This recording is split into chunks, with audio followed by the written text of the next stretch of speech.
You're listening to the Visibly Fit podcast. Hey, I'm your host, Wendie Pett, and every week I'll give you holistic, practical solutions for everyday issues related to nutrition, healing, functional fitness, and behavior modifications. As a naturopath, fitness expert, and wellness coach for over 20 years, my goal is to empower you to reach for greater health and to rise up to your next level of living in mind, body, and spirit. You were created with greatness in mind. It's time to own it. Are you with me? Then let's dive in.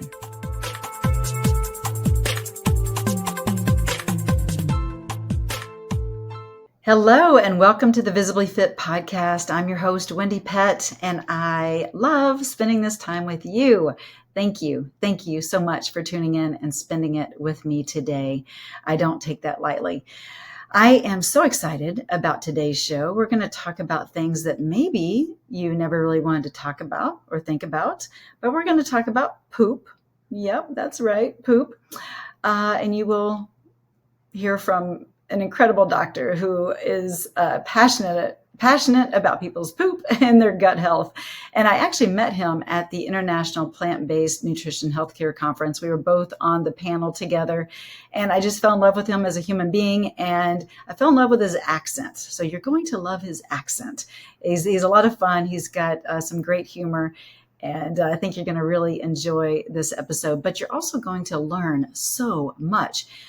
Dr. Alan Desmond is so knowledgeable about gut health. You're going to just be not just inspired, but educated. And I think that that's my big goal for you here at Visibly Fit, is that you would get educated and understand, my passion about a whole food, plant-based lifestyle and fitness and a holistic approach to health and wellness, but to hear from others and their passion and why. And so Dr. Alan Desmond, he's actually one of the UK and Ireland's most prominent health gut experts. And he is an enthusiastic advocate for the benefits of gut healthy diet and lifestyle. He's a sought after podcast guest, and he has been featured on several well-known podcasts, so many that I can't even name them all here. But he's also shared his expertise and enthusiasm for plant-based diets on BBC News Spotlight and other shows as well.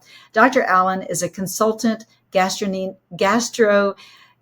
I always have a hard time with this word. I'm sure others do too. Gastroenterologist, here we go, who has made evidence-based dietary advice as essential part of his medical practice.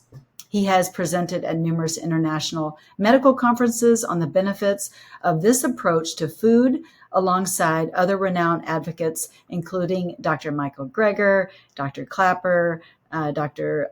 Kim Williams, Neil Barnard, so many that he has been alongside. But he's an ambassador for Plant-Based Health Professionals UK. It's a nonprofit group that educates members of the public, health professionals, and policymakers on the incredible health benefits of a plant-based diet. So you're going to get really educated here. He is so passionate. I'm so happy about this. But certified in both gastroenterology and general internal medicine, Dr. Allen completed his medical training in Ireland and Oxford. He has a specialist interest in the role of diet in the prevention and treatment of Crohn's disease and ulcerative colitis.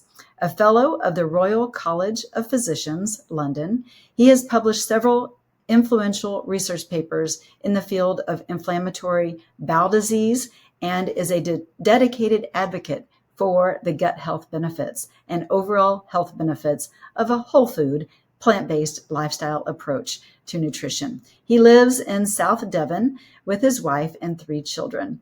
Alan has written for the Daily Telegraph and the Irish Times. He has contributed to numerous best-selling publications, and he has his book out called The Plant-Based Diet Revolution, 28 Days to a Healthier Gut and Happier You. And it is available wherever books are sold. But you can find Dr. Alan Desmond at alandesmond.com. But I'm so excited to have him on the show. So here we go. Enjoy.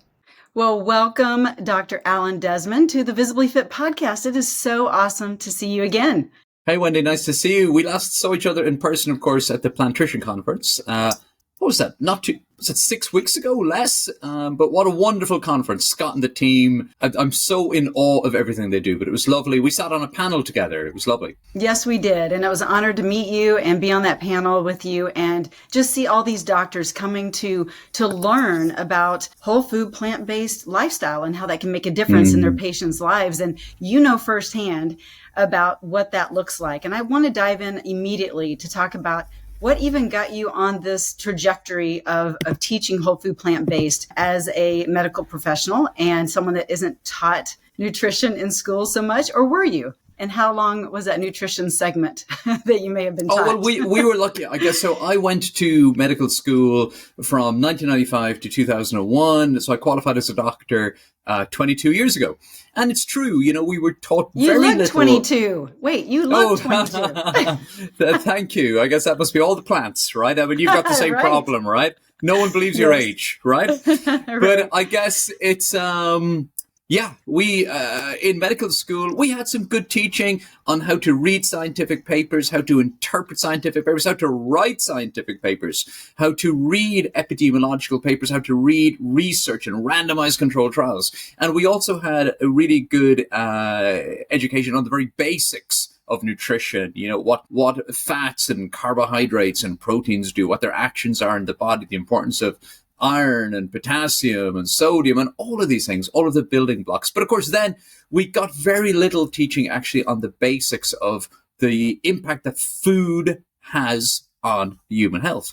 But as a young doctor, within 3 or 4 years of qualifying, so I'm working at the hospital. I'm rotating between different specialties like renal medicine, respiratory medicine, care of the elderly medicine. And I find myself working in GI, in gastroenterology for the first time. And this is like the typical kind of period in your career, Wendie, as a trainee doctor, where you're doing like 80, 90 hours a week, maybe more. You're doing 36-hour shifts. You're basically dead on your feet all the time. Yeah. You're not sleeping. You're not taking care of yourself. It's like every stereotypical medical drama that you've seen that's shown these interns working. That's where I was in my life at that time. But anyway, I walk into the gastroenterology ward. And, as a young guy, maybe in my early 20s practicing medicine, I'd gotten very used to seeing people in hospital that I viewed as older. Okay. So, and that kind of made sense because we're taught that as we get older, we accumulate chronic diseases like heart disease, stroke, various cancers. But when we don't want to collect diseases. I know, but that's what we're taught to expect in high income countries, right? It's like the inevitability, this is a video podcast. I'm doing the thing with my fingers, okay? The inevitability, air quotes, right, of chronic disease. But so I walked into the GI unit. I saw there was a certain group of patients who were, in their 20s, in their teens. And these were patients who were hospitalized with a group of conditions called inflammatory bowel disease, Crohn's disease, and ulcerative colitis. And these were young people who looked outwardly quite healthy, and they should have been, at home or in university or in their first job or, starting their family at home with young children.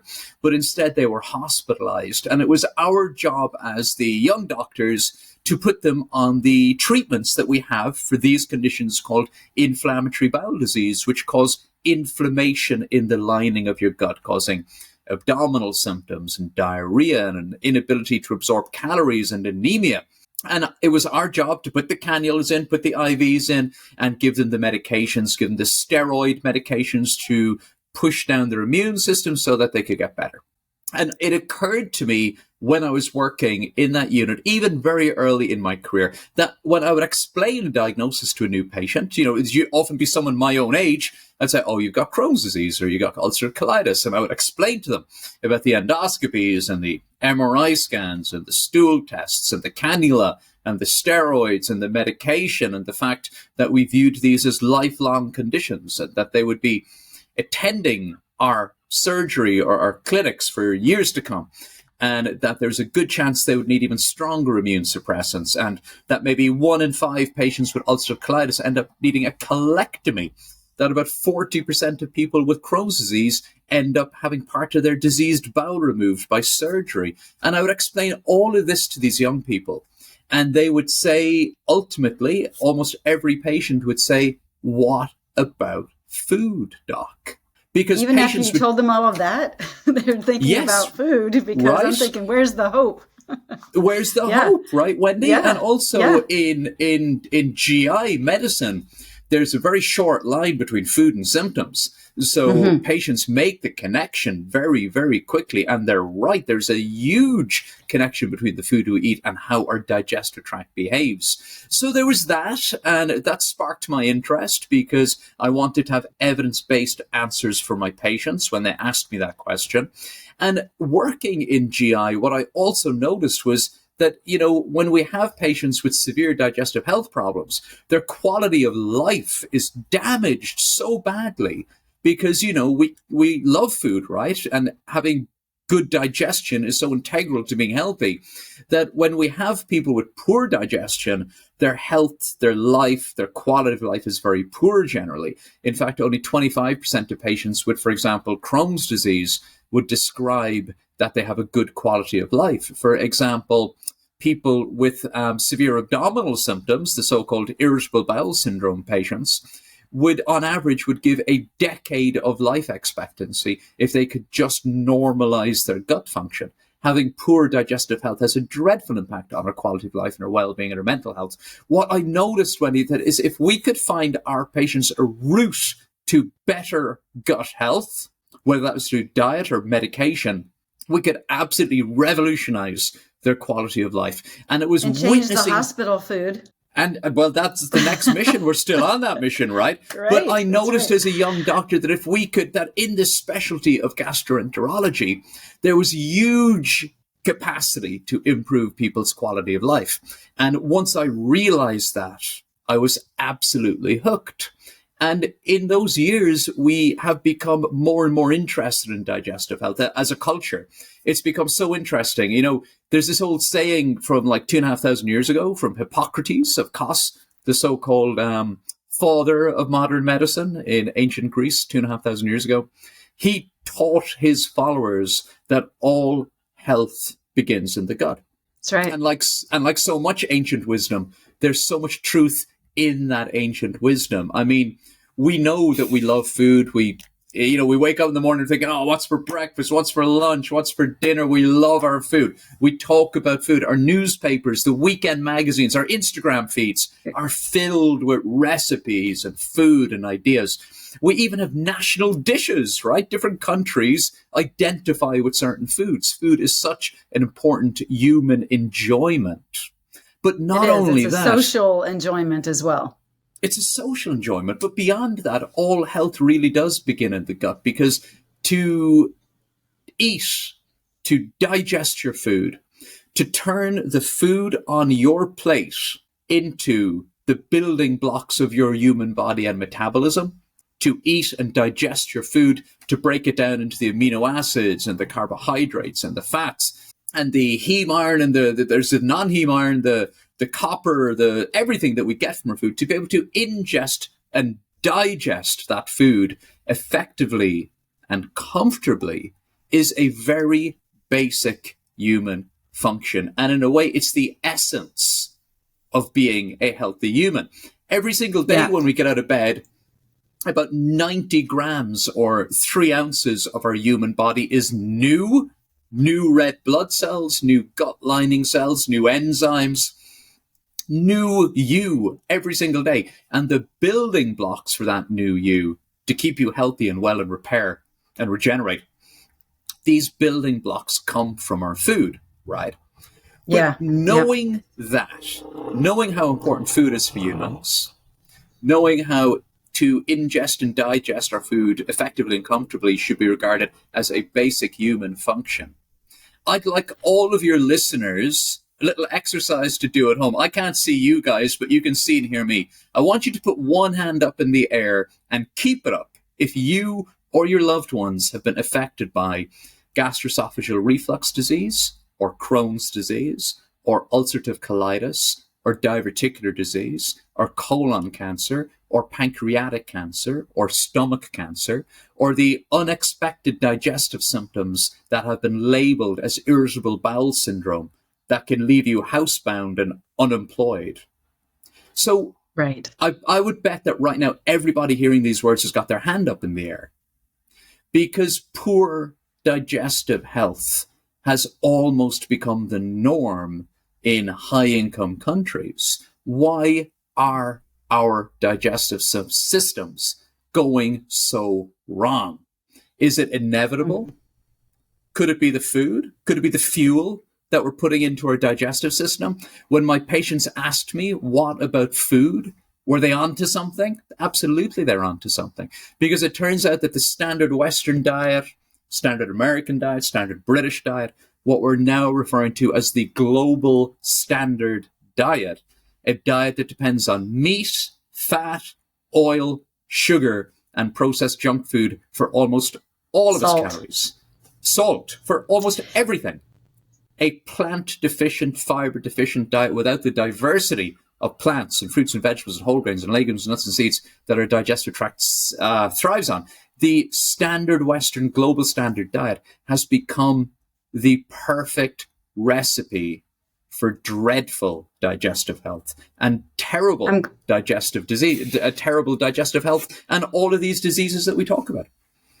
Yeah, I'm so glad you're bringing up and talking about all of this. I mean, this is what you talk about all the time, but our gut microbiome is almost like an individual fingerprint, right? We all have unique colonies and we're all very unique, but we can all become very regulated and on track and in a good way very quickly and easily if we had the right tools. And we do, but a lot of people aren't moving towards a whole food plant-based lifestyle or a holistic approach in general as far as getting rid of stress and getting rid of and making sure they're sleeping well and all the things that go with that and getting the environmental toxins but out of their body. But I wanted to ask you, but I was just going to say, getting there, I mean, just to complete the thought process on that, okay?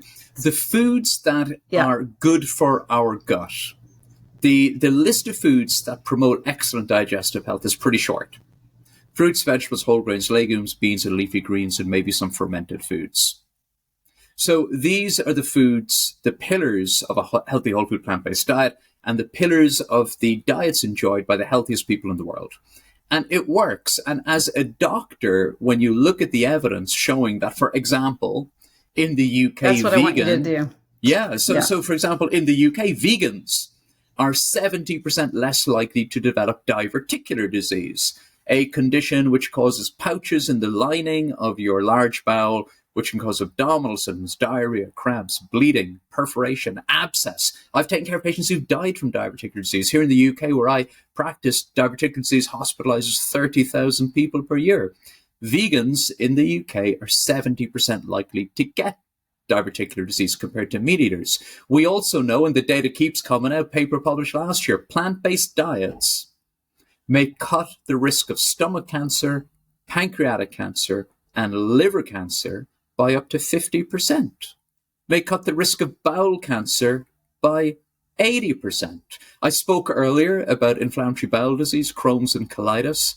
There is a genetic component to these diseases, but the evidence is very clear. It's the old trope, isn't it? Our genetics may load the gun, but it's our diet and lifestyle that pull the trigger. And there was data published last year showing that perhaps 70 to 80% of cases of inflammatory bowel disease can be prevented by a modestly healthy diet and lifestyle. Can you imagine that 70 to 80% of cases could be prevented by a healthy diet and lifestyle? And guess what? Yeah, we are in more control than we realize. And that's what I want my listener to hear as well. You have more control over your health than you're giving yourself credit, I believe. But also I wanted you to share, if you don't mind, maybe just a case or two of where you saw from someone eating plant-based to whole food plant-based, and with that flop and that switch, how quickly their body repaired and healed itself.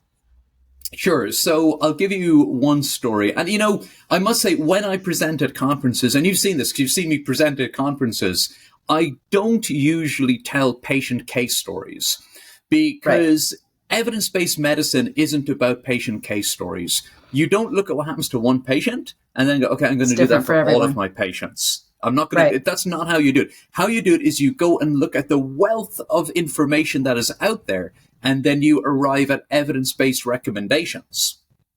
And then you begin to implement those evidence-based recommendations at your practice. And guess what? They work because they're evidence-based. And then you begin to see your patients having the success that is brought by these evidence-based changes. And this is why I love what you're doing so much, because these things may sound simple. Healthy habits sound simple, okay? Eat fruits, vegetables, whole grains, legumes, nuts and seeds, get enough sleep, manage your stress, exercise regularly, spend time in nature, spend time with other people. These are very basic human functions that promote good gut health, good gut overall health. This is a prescription that dramatically reduces your risk of all those digestive health problems, but also reduces your risk of heart disease, obesity, and type 2 diabetes. Whole body health, neurological health, reduces dementia, okay? But although those few sentences I just said sound simple, but God knows it's not easy for people, because in our 21st century diet and lifestyles, these things are not easy. These are not the norm. So in order to help patients and individuals to make these changes, we need to educate and motivate and support. And that's why I love what you're doing with your whole mission and the visible fitness vibe, the whole thing you're doing, because you are helping to motivate, educate, and support people. Let me give you a story. I'll give you one very inspiring story from clinic. So I'm at clinic, and at my, I have a private clinic, and I also work within a public hospital. So I'm at my public hospital clinic, and we do like these emergency clinic slots. So I'm asked to see a young woman as an emergency in my clinic, so she's very unwell. The nurses who have been seeing her at clinic said, can you see her? She needs some, senior input. She's in a bit of a crisis. So it's my first time meeting her. She's a woman in her 20s. She has ulcerative colitis, a form of inflammatory bowel disease that causes redness and soreness in the lining of your bowel, causes diarrhea, abdominal cramps. It makes it very difficult for people to eat, okay? Her disease is flaring. She's going to the bathroom 10, 15, 20 times per day. Her whole body's inflamed. She feels miserable. Added to this, she's pregnant, Wendie. She's in her first pregnancy. Added to that, during her pregnancy, she has developed gestational diabetes, insulin resistance, declaring itself in pregnancy. So as well as dealing with a flare-up of her bowel disease, she's now having to inject herself with insulin and finger prick like 5-6 times a day to check her blood sugars, things she's never had to do before. So she comes to see me. She says, look, I'm pregnant. I'm in a bad way. What can we do? And I said, well, we can escalate your medication. And when people are in pregnancy, we want to do everything we can to keep them as healthy as possible. That's the key to the successful pregnancy, a healthy baby and a healthy mum. Let's do everything we can to get you healthy so that the rest of your pregnancy goes well. And we talked about that, and I talked about escalating her treatment and starting her on a biologic drug. But then, of course, Wendie, she asks me the question, what about food? Is there anything I should be doing with food? And I had a chat with her, and I said, well, look, there's a lot of evidence to show that a healthy whole food plant-based or plant-predominant diet is the way to go here. But I understand it's going to be difficult with your current symptoms, so maybe make some small changes. And we talked about some small changes, and we agreed that I would see her again in 2 weeks, that we would hold off on escalating her meds. She would take 2 weeks and then come back and see me. And if things weren't a lot better, I had the prescription pad ready to go. We were going to get her started on a biologic drug called infliximab or Remicade. So 2 weeks later, she comes back to see me, Wendie, and she's got her husband with her. And they're both smiling. And we sit and we chat and say, well, how's it going? And she goes, I'm fantastic. I've made the changes that you suggested, but I've gone further than that because I looked you up. And I've actually completely overhauled my approach to food. I'm now eating an exclusively unprocessed plant-based diet. And awesome. Not only do I feel better, but I had a normal poop this morning. Hey, that's exciting. Yay? That's exciting for a gastroenterologist, right? That's right. So a normal poop this morning. And so for the rest of her pregnancy, instead of escalating medication, we were de-prescribing. So as she completed, and just think of the epigenetics that are happening there, right? Like with child, and what's going to take root, the ripple effect, right? Of just absolutely. that decision. I mean, that's beautiful. But that's not the end of her story. So she goes through her pregnancy, she reduces her medication, disease is very manageable on minimal medication for the duration of her pregnancy. And that was, then I didn't see her. She kind of disappeared from my clinic for about nearly 2 years, maybe 18 months, 2 years. And then between then, she was just going to nurse-led clinic. She was doing well. Nurse was doing great work, making sure she was fine. But then I see her again. Her name pops up at clinic and I invite her in. And she walks in. I say, hey, is everything okay? And she goes, oh, yeah, everything's fine. In fact, since I saw you 18 months ago, I've been doing great. I've had very few disease flares. The ones I've had have been very mild and easy to manage. I'm back to exercising. I'm back to running. I'm feeling amazing. Whole body health, Wendie. But not only that, the reason she was booked in to see me again was because she was pregnant again. And we always like to see our patients during pregnancy as a routine matter, just to check in. Because, pregnancy can be a difficult time for any long-term illness, right? And so it was a routine appointment this time, not an emergency appointment. And she explains to me that not only has she not had a flare of her condition during this pregnancy, but during this pregnancy, because she'd previously had gestational diabetes in her first pregnancy, she was coming to the obstetric clinic to have her blood sugars checked once a week because they were ready for her to need the insulin again. Because they were ready for her to have gestational diabetes again. It's almost inevitable, we're told, if you've had it during your first pregnancy. And it's almost inevitable that within 8 years, you'll have type 2 diabetes, we're told, if you have gestational diabetes. But after a few months, Wendie, they told her she didn't need to come to the clinic anymore because she wasn't showing any signs of the previous insulin resistance. Her blood sugars were absolutely fine. And she avoided having type 2 diabetes during her second pregnancy. So when you start talking to your patients about fruits and vegetables and whole grains and legumes and nuts and seeds and leafy greens and maybe a little bit of fermented food filling your plate, it's whole body health. And all health really does begin in the gut. Hippocrates nailed it 2,500 years ago. Sure did. That is a beautiful testimonial story. And I know you like to stick with studies, but thank you for sharing that study or that story, because people love stories too, and can sometimes see themselves in someone else's situation. Can I give you a counterpoint to that story? Sure. A counterpoint to that story was a story that I heard while I was at the Plantrition conference with you in lovely sunny California with Scott and the whole team, okay?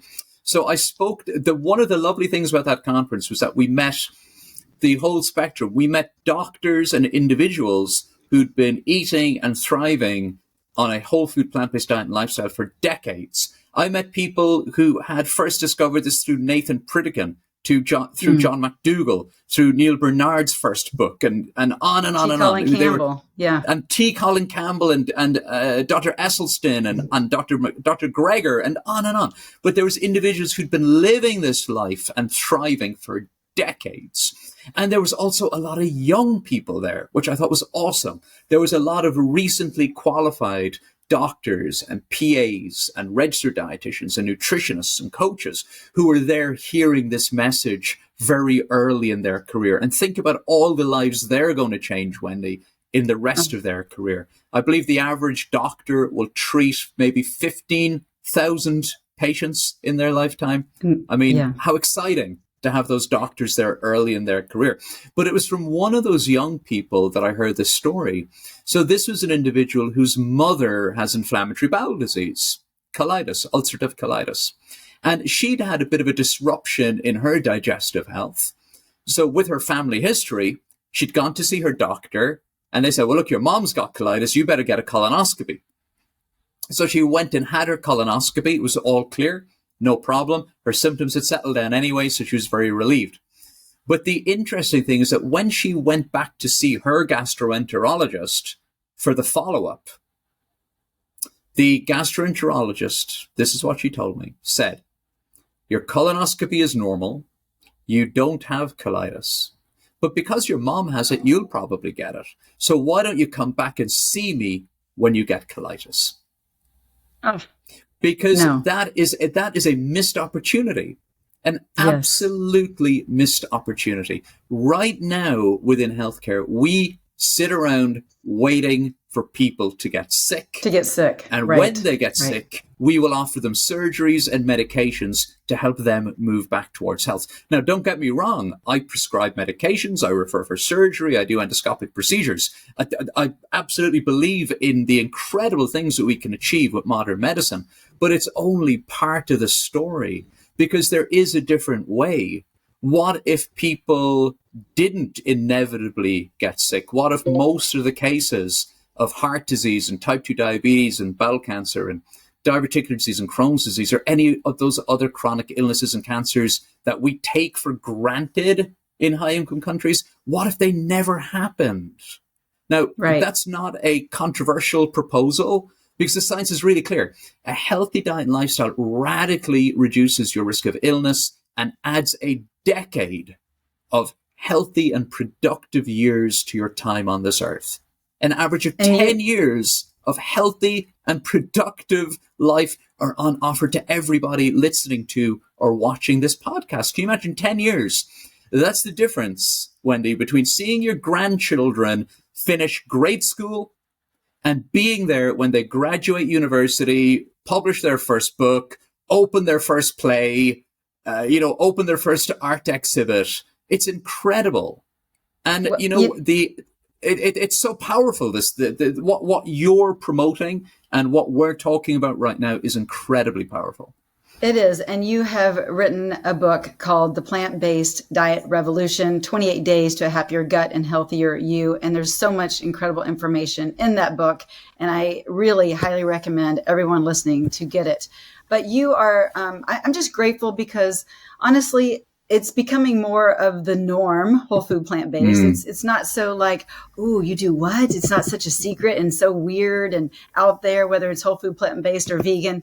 It's becoming more of on the forefront, and people are catching on because they're seeing the incredible residual effect of taking the discipline seriously in their own life. And I'm excited about that because I really feel like we're on the cusp of a whole different way of seeing society. I pray and I believe, especially in this day and time. But speaking of society in this day and time, I believe I already know what you're going to say, but let's talk a little bit about the gut-brain connection, because I believe a lot of the mental health situations going on in the world today has a lot to do with the way our gut microbiome is and the health of our gut. Do you want to talk on that at all? Oh my goodness. I mean, the gut microbiome. I mean, do I want to talk about this at all? Do I want to talk about anything? We still have to leave room to talk about poop. Yeah. Do I want to talk about anything else is what you should be asking me. So let's just talk a little bit about I'll just give you one aspect of the gut-brain connection. Okay. So everybody listening to this, or watching right now, thinks that they're sitting on their own or with a family member. There's just a couple of people in the room or one person. But the news is, of course, that you are not alone, because within your digestive tract, you are carrying tens of trillions of microbes, bacteria, virus, yeast, and archaea. That's as many cells and more genetic material than the rest of your human body put together. Now, for each one of us, Wendie, our microbiome, particularly our gut microbiome, begins to form the moment we're born. With that first human touch, that first breath of fresh air, that first sip of breast milk, the microbes on this earth, the microbes that populate this planet, and actually populated this planet for billions of years before humans even arrived or developed on this planet, those microbes begin to inhabit our little body and begin to populate our digestive system to form our gut microbiome. Now, as a tiny little baby, having these microbes in your gut, it's absolutely crucial to the development of a healthy GI tract, a healthy immune system, and a healthy body. But even as adults, those bugs that reside in our colon predominantly remain key players in human health and have been described as a control center for human biology. And a lot of that control and a lot of that interaction is because the bugs that live in our gut produce biologically active compounds, which we refer to as postbiotics. So depending on the sort of food that we're eating, we are feeding certain families of bugs in our gut, and they will then break down that food residue and produce certain types of postbiotics. In fact, the gut microbiome has been described as an unlicensed pharmaceutical factory for just that reason.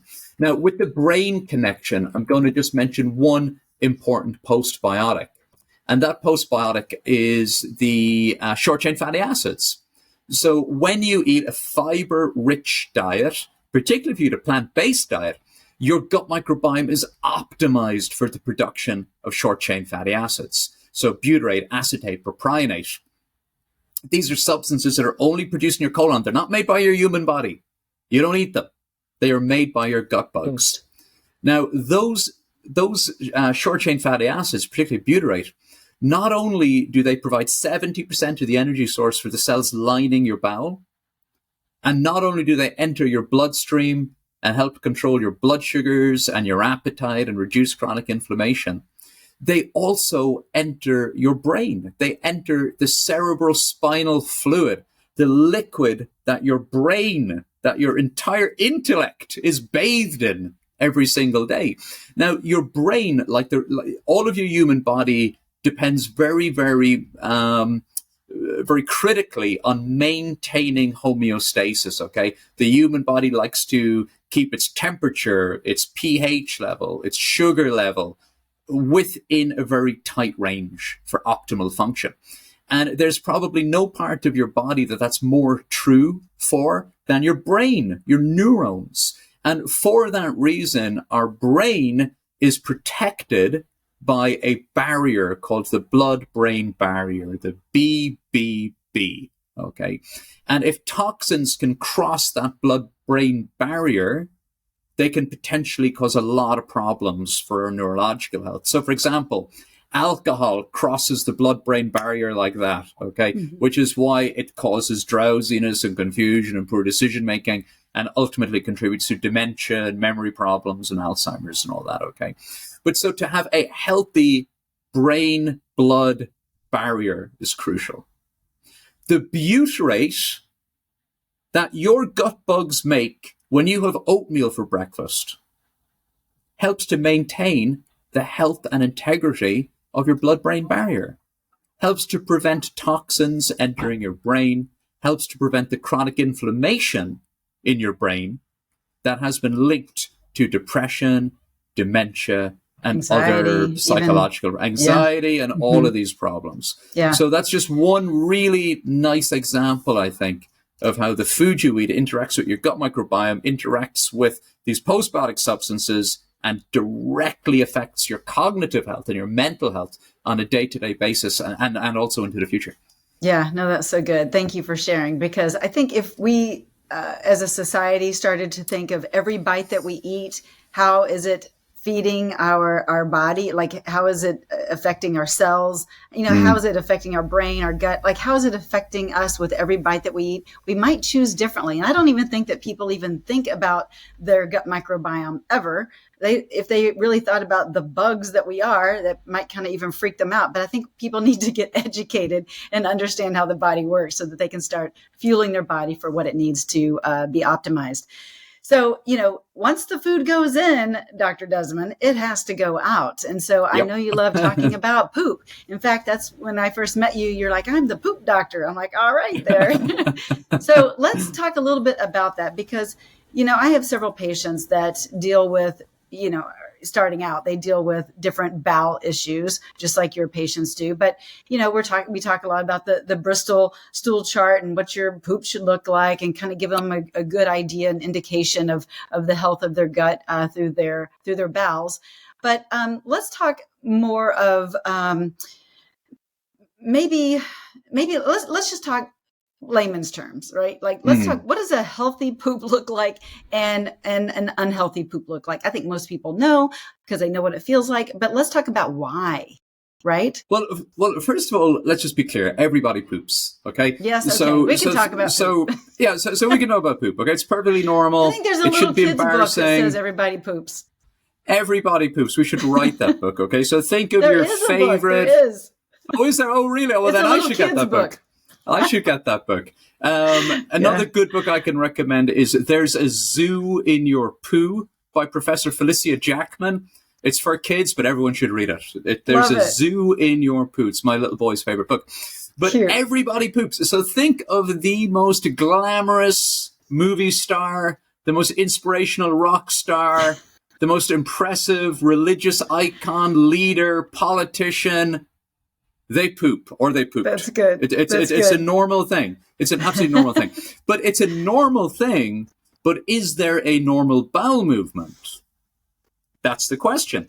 So when we try to describe what normal is, you mentioned it a moment ago, we tend to use the Bristol stool chart. So the Bristol stool chart talks about these different kinds of poop, everything from little rocks all the way up to these kind of, I think it uses the phrase firm sausage shaped to liquid and watery mush. Okay. Now it's really important to realize that the Bristol stool chart was designed in Bristol in the UK, which is about 70 miles from where I'm sitting right now. So why is it that we would take the bowel habits of middle-aged British people from about 15 years ago, eating fish and chips, right? Eating fish and chips and, eggy chip sandwiches and all that kind of stuff. But yeah, okay, so Britain's not known for its culinary skills. It's improving, you'd be glad to hear. But why should we take the bowel habits from a country that has some of the highest rates of colon cancer, diverticular disease, gallstones, fatty liver disease, Crohn's disease, ulcerative colitis in the world? It makes no sense. That is not the bar. That is not the bar. But if we do look at countries like the UK and the US, we'll find that people will open their bowels between an average of once every 3 days and 3 times per day. 95% of people will be between those two posts, okay? So average would be maybe once a day, but anything from every 3 days to 3 times a day would be viewed as normal, okay? Pretty small volume. And in this normal world, about 50% of people would describe that they get constipated, that they feel like they haven't pooped fully, that they've been to the loo, but they've been to the toilet, but they haven't quite, it's not satisfaction. I talk to my patients a lot about satisfaction. They say, yeah, I go, I open my bowels and say, yeah, but do you feel satisfied afterwards? Do you feel like you're done? Nope, I do not feel satisfied. I do not feel done. Still trapped in the colon, yeah. Right?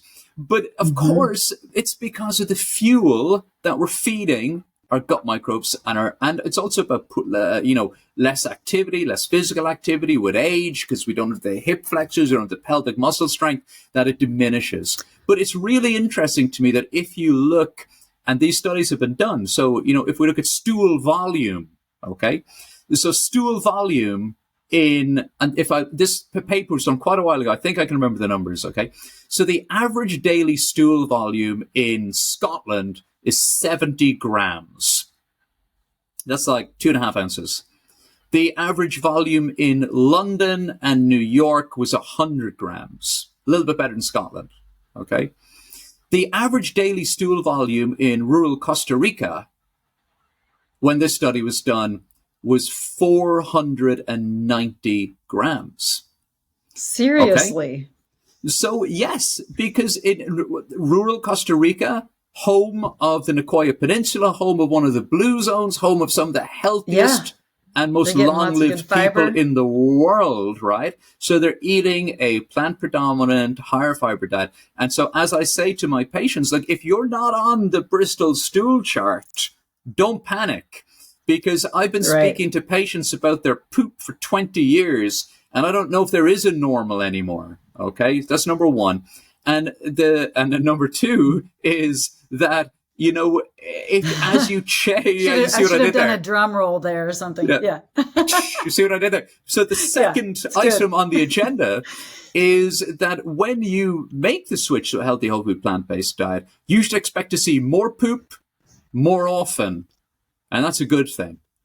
But the caveat I would put here for everybody is that if you notice a change in your bowel habit, abdominal pain, blood, slime, change in frequency, new constipation, increased frequency, new diarrhea. If you're concerned about it, please go and talk to your doctor. Go and talk to your family doctor and say, I've noticed a change. Don't be embarrassed. Look, everybody poops. Even your family practitioner poops. Okay, everybody does. Don't be embarrassed to talk to your doctor about your gut health. Because even if your doctor knows nothing about the power of a healthy diet and lifestyle, your doctor will be very, very good and very efficient at detecting red flags and figuring out if you need to have blood tests, scans, or endoscopies just to make sure everything is okay. Because as I said, in high-income countries, the rates of many significant and serious digestive health problems is pretty significant, pretty high. And for many of these conditions, early detection is really, really important. That's particularly true for various cancers like colon cancer and stomach cancer. And in addition to that, Wendie, even if you have been totally dialed in, if you've been, if you are one of those original Nathan Pritikin converts, right? And if you're one of those lovely folk that I met at the Plantrician conference, it remains true that low risk is not no risk. Low risk is not no risk. So even if you've been really sensible, you've been doing all the things, if you get new symptoms, go and get checked out. And I would also add to that sometimes people hear that and they go, what? I wasted my whole time eating healthy, whole food, plant-based and exercising. Eating healthy, feeling great. And going for walks in the sunshine with my loved ones and hugging my children. It's terrible. Yeah. I wasted my time doing all of that because now I've developed a cancer. But again, the evidence there is very clear that if you have a healthy diet and lifestyle and unfortunately you develop a cancer, well, then, and many other chronic diseases too, the evidence is pretty clear that in the vast majority of cases, all of that investment you've made in your health shows up, and it shows up for you on your darkest day. Because even with a major illness, for example, like colon cancer, individuals with a healthy diet and lifestyle have a much better prognosis. It keeps paying off. It keeps paying off, and it pays off even more for you on your darkest day. I firmly believe that. That's right.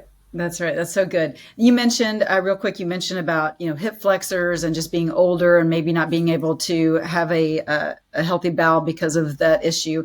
What about the Squatty Potty? Are you a fan of the Squatty Potty? You know what that is? Huge fan of the Squatty Potty. Huge fan of the Squatty Potty. I figured you would be. Okay. So the modern toilet, the porcelain throne that we have in high-income countries has a lot more to do with Victorian sensibilities than it does to have with human anatomy. In fact, the first flush toilet in this part of the world, in Europe, was designed during the reign of Queen Elizabeth I by her cousin. And in fact, she was one of the first people to ever have a flush toilet, Queen Elizabeth I. Interesting. He promised, I think his name was John Harrington, and in the advertising, he said that it would make your privy bathroom, your privy, smell as the sweetest lady's chamber.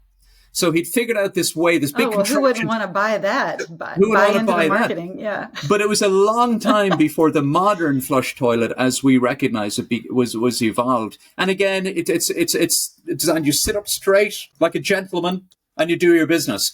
But of course, human anatomy, humans are designed to poop in a squatting position. We're apes. So, Sure. We're supposed to be like in a full squat. That's how the anatomy is arranged. So I'm a big fan of the Squatty Potty. If no one's tried a Squatty Potty, take the opportunity if you can. It'll change it's like online people say, do this one thing and instantly revolutionize your gut health. And I resist saying that about anything. But when it comes to Squatty Potty, do this one thing, it will instantly revolutionize your gut health. And if you don't have access to a Squatty Potty, then anybody can do this. You just need to put a footstool in front of your regular toilet.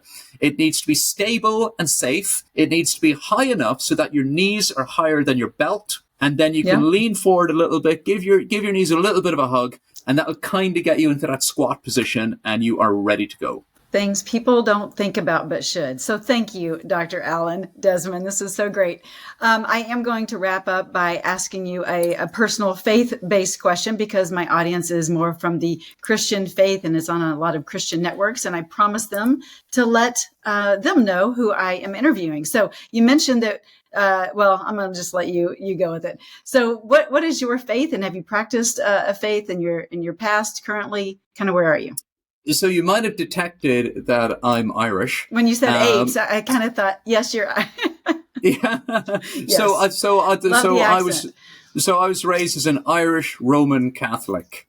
And I'm no longer practicing Catholic. I'm no longer visibly practicing my faith. But I have to say, I still believe in the basic human principle and the basic ethic of love one another, be kind to people, and do no harm. So I think that's where my faith guides me now. Yeah, that's so good. So I had to ask, and when you said apes, I'm like, well, maybe I need to see if you're evolutionist or something, or so anyway, just thought I'd ask, because I had Dr. Doug Lisle. Do you know Dr. Doug Lisle? Oh, sure. I had him Doug on the podcast. Yeah, He's awesome. He's so great. Yeah. So I'm like, okay, well, you're my first atheist evolutionist on the show. Here we go. So, but I love it. I love that we can come together and have collective conversations and share what you have been just an expert in all these years to help my audience. So thank you from the bottom of my heart. I really do appreciate you. I appreciate all that you're doing. And you guys need to go check out Dr. Alan Desmond on Instagram and Facebook and all the things, and go to alandesmond.com to get his book, or go to Amazon. But one of the things I want to say too is thank you. You're also doing these incredible community dinners to help people understand the power of the whole food plant-based lifestyle, and having just an impact in your community as well. I mean, around the globe, but in your community as well. So thank you for being you and being such an inspiration to me. Oh, that's so kind. Likewise, right back at you. I mean it. Yeah. Thanks for being on Visibly Fit. And we will catch you all next time, same place. Thanks, Dr. Desmond. Take care.